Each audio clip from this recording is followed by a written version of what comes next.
What's up guys, Bill here from Evil Olive. Today I'm going to do a little tutorial video on haunt audio, and that being how to get audio in your haunt on a budget. I've said it before and I'll say it again, audio is one of the most overlooked aspects when it comes to haunted houses. If you don't have audio in your haunt, I strongly suggest that you watch this video, pay attention, and look into it, because it doesn't cost all that much to get into it and it makes a major improvement. I usually make the comparison to that of watching a scary movie with the sound off. You lose the suspense in it. That being said, this video today is being sponsored and brought to you by Audio Zombie. AudioZombieSound.com. They have a bunch of different albums out already, pre-done soundscapes. They're all about an hour long. Most of them are only about 10 bucks. You can buy individual tracks as well. They do sell hard copy CDs as well as on their website, through iTunes, all that good stuff. And I want to focus on the word soundscape. This is background music. But anyways, what we're going to go over today is how to get audio into your haunt the cheapest way possible. We're going to talk about CD players, we're going to talk about MP3 players, serial MP3 players, built-in USB and SD card amplifiers, computer speakers. We're going to go over just about everything pretty briefly to get you a head start. So, grab a chair and welcome to the Olive Jar.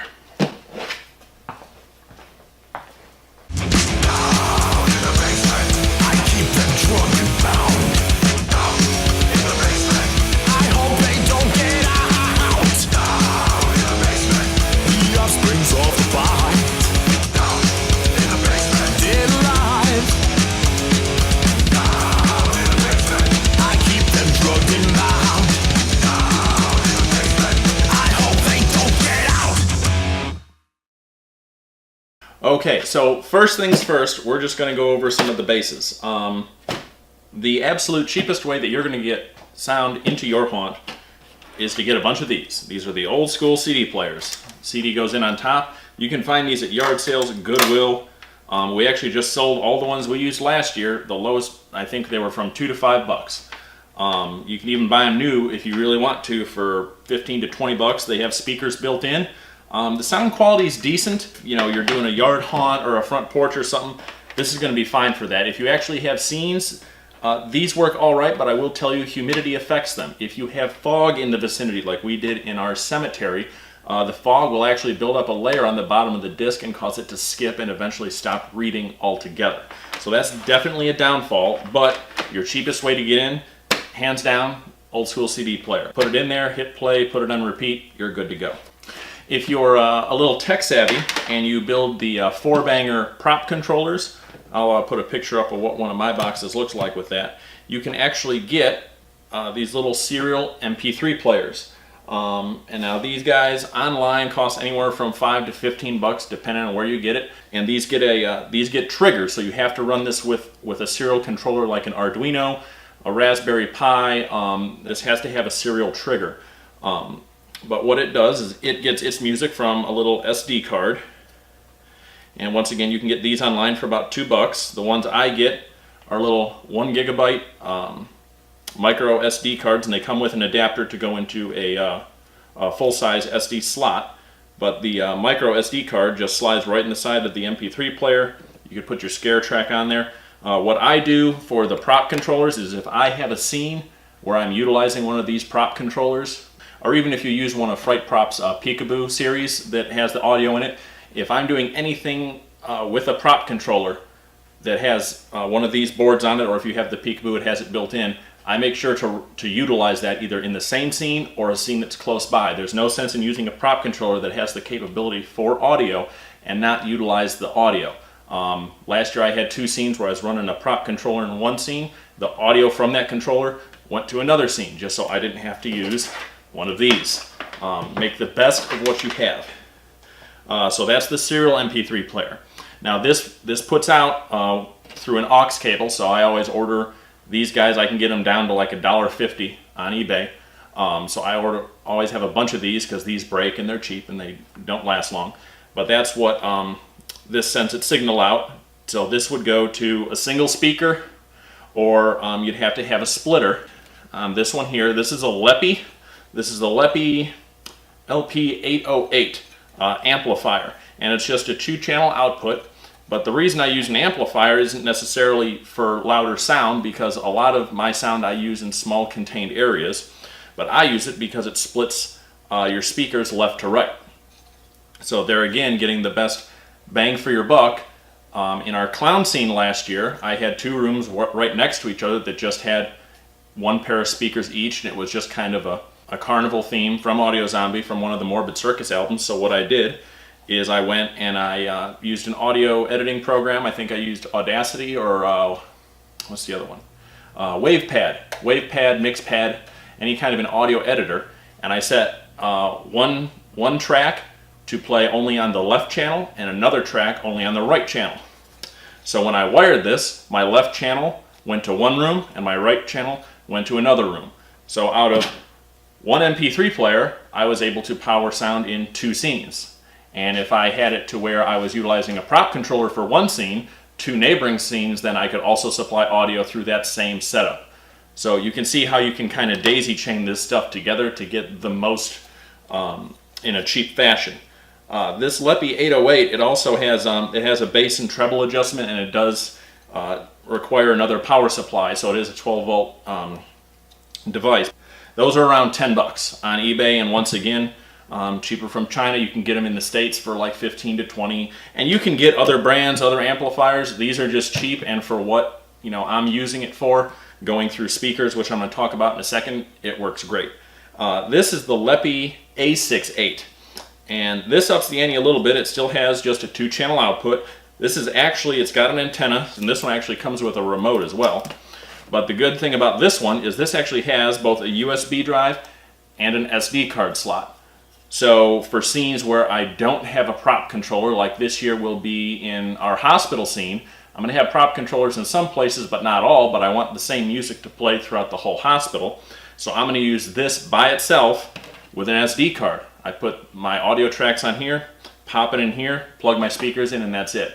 I don't need a prop controller at all because it doesn't get powered by a serial connection.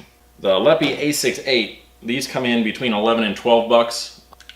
Now, as far as the serial MP3 players go, when you're going off an Arduino board or a 4-banger, usually all those controllers go off 12 volts, and there's different amperage ratings for those. I usually use a 1 amp power supply, which you can tell is kind of rectangular. If it's just going to be a prop controller and like a single speaker setup.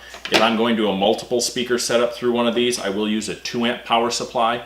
And you have to watch if you have your bass up too high with these and your volume going through a prop controller, the amplifier is drawing so much energy, and if you're getting it through the same power supply that is powering your board, it'll actually go through the cycle once and then it'll just start repeating, and it won't go through another cycle. It'll actually stop 10 seconds into the track or so, and then it'll reset, and also your prop controller won't work.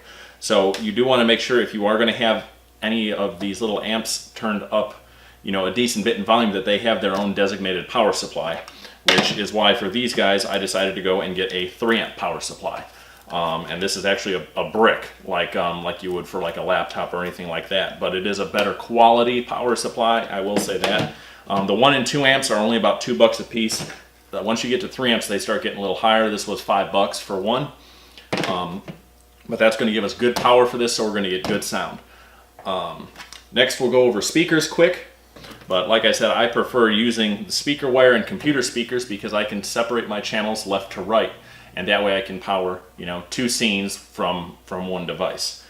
You can get the very cheap computer speakers that usually have the little jack already on the end of one of them, and like I said, that's good for just plugging right into your serial MP3 player if you just need, that works great for like a prop.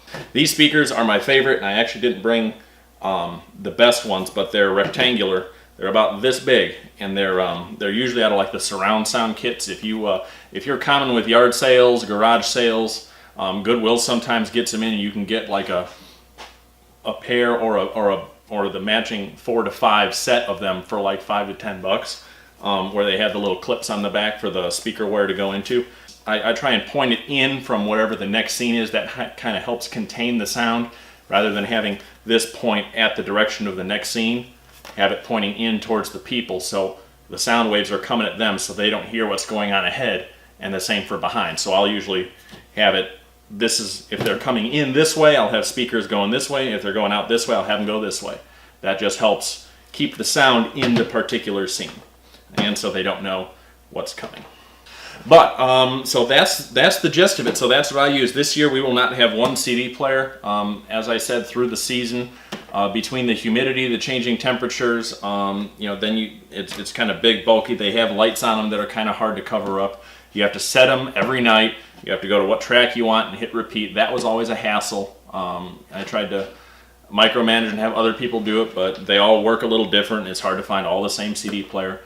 Fog does mess with them, and then it's just harder to carry all these in the night, at the end of the night, if you're expecting rain or something, if they're not covered up. But as far as these guys go, I get these little Sterilite storage containers from Target. Even Walmart has them. A 5-pack is usually like $5 or $6, and I'll just get some double-sided adhesive tape. I'll tape everything into the bottom there, and then run all my wires so that they're covered. That way they can stay out, or usually I can put them up in the ceiling and tuck them away somewhere that's close to whatever else they're powering. But these guys, highly recommended. This is what I go with. Like I said, if you're just looking to split your channel sound, go ahead and spend the extra $1. I mean, for $12 for this guy, where you don't even need the serial MP3 player, which this works great if you're having a startle scare. So if you want an ambient track and then another track to play when something is triggered, you're going to need one of these guys. But if you're just putting any one of Audio Zombie's soundscapes through a scene or through an open spot or anything, this works great. You can download it, put it on the SD card, pop it in here, set your volume, hit repeat, and you're good to go. So we're going to try these out this year. Had great success with these last year, so I'm not foreseeing any problems whatsoever. Last year, I believe we had 13 scenes. This year, we've upped it to 21. I'm going to try and have some sound in all of them. Some of it will be triggered. Some of it will be all ambient with these guys. I have 5 of these, and I think I have 10 or 12 of the serial MP3 players. And like I said, I do a lot where I split my sound off. So with these, I'll probably split sound. So I have 5 of them. This is going to cover 10 scenes. So that's about it for this video. I will be doing a video again here shortly, showing you just how easy it is to do audio editing if you're doing your own, or what I do on my albums from Audio Zombie. Like I said, when I split my channel left to right, I'll show you how to do that in an audio program. It's super simple. Something you can teach yourself pretty easy, and it's fun to play around with some other sound effects in there and all that. With Audio Zombie, you actually you own the rights to it. It's yours once you buy it. So that's a real cool thing about them. If you want to put it in a promo video for your haunt, you can do that. And they also do Q-Line, custom Q-Line sets. So if you're looking for something specific, drop them a message, and they can get back to you pretty quick. They're pretty busy this time of year, but every time I've ever had a question, I get a response usually within the hour. So real good guys over there. Check them out, audiozombisound.com. But that's about it. I am selling stuff on Facebook still. I'm selling stuff on Etsy and on eBay, and I'm working on getting my website back up. Going back to the bigger picture here. So I will have hands, feet, skin pelts, all that fun stuff. All my skulls and that will be up shortly. We're getting to like 5 weeks till haunt season opens for us, September 29th, so I'm going to try and get a couple more videos out here and there. Hope you guys are enjoying the haunt vlogs that I've been doing. But I guess for right now, that's it for this episode, or this segment, whatever you want to call it. Haunt audio. Do it. Makes it worth it. And evidently I brought a Tom Petty album out to show for the CD player and forgot it. Tom Petty. I can run down a dream. Or try to. Alright guys, thanks again for thinking inside the jar.